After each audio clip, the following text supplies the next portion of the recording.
Assalamualaikum teman-teman Milanisti semua, ketemu lagi dengan Maestroza Channel.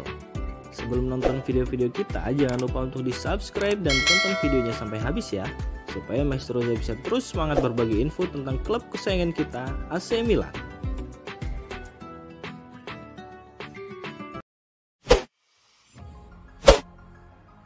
(3-4-3) dan 3-5-2 gagal. Kini Stefano Pioli coba formasi 3-4-2-1 dan maksimalkan peran Rafael Leao. AC Milan mampu mengakhiri hasil buruk saat bertemu Torino pada pekan ke-22 Serie A 2022-2023. Sukses Rossoneri tak lepas dari pergantian formasi yang dibuat Stefano Pioli dan upaya memaksimalkan peran Rafael Leao.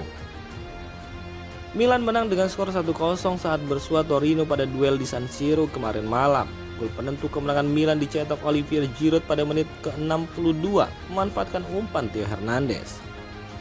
Bagi AC Milan, ini adalah kemenangan yang sangat penting sebab sebelum laga Milan gagal menang dalam 7 laga beruntun, apalagi 4 laga terakhir Rossoneri selalu kalah.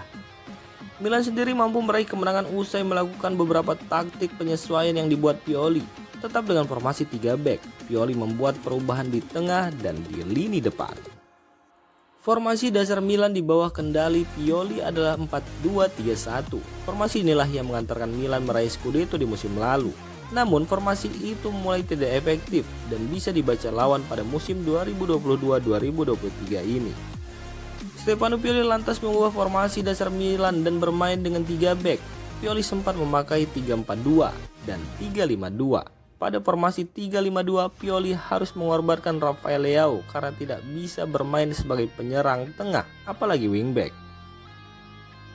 Namun ketika duel melawan Torino, Pioli memakai formasi 3-4-2-1. Leao dan Brahim Diaz ditempatkan di belakang Olivier Giroud. Penyesuaian ini berdampak positif bagi Milan dan Leo menilai menunjukkan progres yang bagus. Saya selalu berpikir bahwa dengan melebarkannya itu akan menjadi posisi yang ideal untuknya. Kami mencoba 3-4-2-1 dan ingin dia menjadi lebih sentral dan lebih dekat dengan striker. Dia mengatakan kepada saya bahwa itu adalah posisi favorit saya, kata Stefano Pioli. Pada 4 laga yang dilewati Milan sebelum menang atas Torino, mereka selalu kebobolan. Milan kebobolan 13 gol hanya dalam 4 pertandingan. Namun situasi membaik ketika Milan mampu mencatatkan near ball pada duel melawan Torino. Jujur saja, pelatih harus menganalisis dan mengevaluasi permainan seluruh tim, mencari apa yang bisa dikembangkan, kata Pioli. Kami kebobolan rata 4 gol per laga beberapa waktu terakhir, jadi jelas ada sesuatu yang tidak bekerja dalam taktik bertahan kami. Main dengan 3 atau 4 pemain tidak membuat perbedaan, kami hanya perlu menemukan lebih banyak kepercayaan diri dari sisi positif, tegas Stefano Pioli.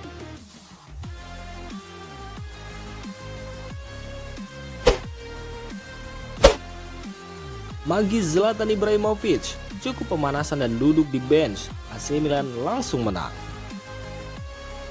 Zlatan Ibrahimovic untuk pertama kalinya masuk dalam daftar susunan pemain AC Milan di musim ini. Walau tidak ikut bermain, kehadiran Ibrahimovic di bangku cadangan rupanya membawa dampak positif bagi Milan.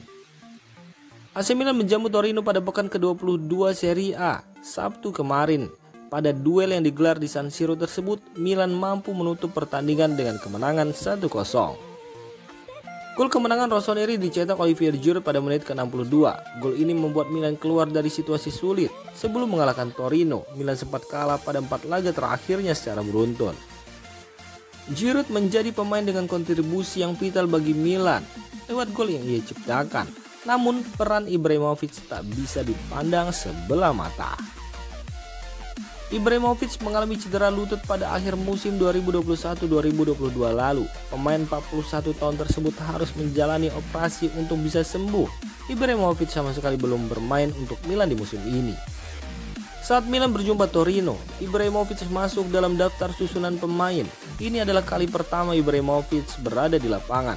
Namun hingga laga usai, Stefano Pioli memilih untuk tak memainkan Ibrahimovic. Meski begitu, kehadiran pemain gaib tersebut punya arti penting bagi skuad Milan. Ibrahimovic dinilai punya peran lebih sekedar hadir di lapangan. Benar bahwa Ibrahimovic selalu menginginkan lebih dan dia seperti seorang player, dan manajer bagi kami. Jadi kemenangan ini juga berkat dia, ucap bek kiri AC Milan Theo Hernandez. Menurut Theo Hernandez, kemenangan atas Torino bakal punya arti penting untuk AC Milan. Sebab setelah melewati periode yang sangat sulit, Milan kini punya momentum untuk bangkit. Milan siap merajut hasil positif lagi, termasuk lawan Tottenham Hotspur di Liga Champions. 3 poin ini sangat penting, karena kami memang tidak bermain bagus dalam beberapa laga terakhir. Tapi saya pikir mulai sekarang kami akan bangkit. Saya pikir ketika Anda kalah dalam banyak laga itu semua tentang mentalitas. Kami kuat bersatu, para penggemar juga ada di belakang kami, dan kami bisa maju dengan situasi itu, tegas Theo Hernandez.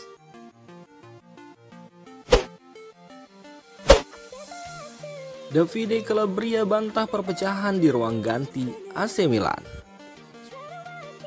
Davide Calabria berbagi ketidakbahagiaannya atas rumor perpecahan dan keretakan di ruang ganti Milan, membela skuad yang ia lakukan. Baru-baru ini rumor muncul bahwa ketegangan tinggi di ruang ganti Rossoneri di tengah penampilan buruk tim baru-baru ini. Milan telah kalah dalam 5 pertandingan terakhir mereka di semua kompetisi dan belum pernah meraih kemenangan sejak kemenangan 2-1 atas Salernitana pada 4 Januari sebelum akhirnya menang atas Torino kemarin malam. Menulis di Instagram story-nya, Calabria menanggapi rumor tersebut dengan frustasi, menunjukkan bahwa skuad Milan masih bersatu meski performanya sedang menurun. Menang atau kalah, seperti kritik adalah bagian dari dunia ini. Kami menerimanya dan kami adalah yang pertama tidak bahagia dan ingin mengubah banyak hal.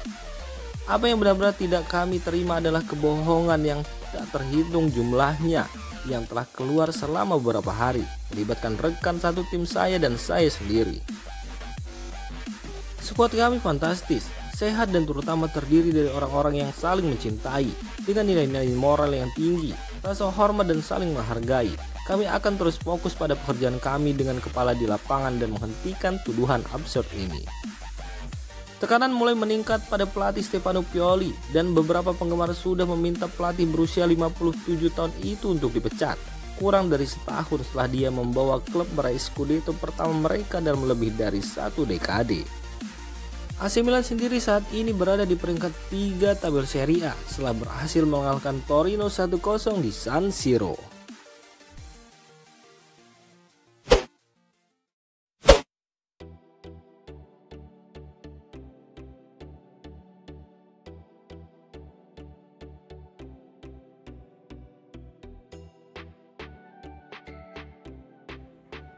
Demikian informasi dunia sepak bola terupdate hari ini. Untuk kamu yang gak mau ketinggalan seputar informasi sepak bola Eropa, silahkan like, subscribe, dan share video ini. Terima kasih.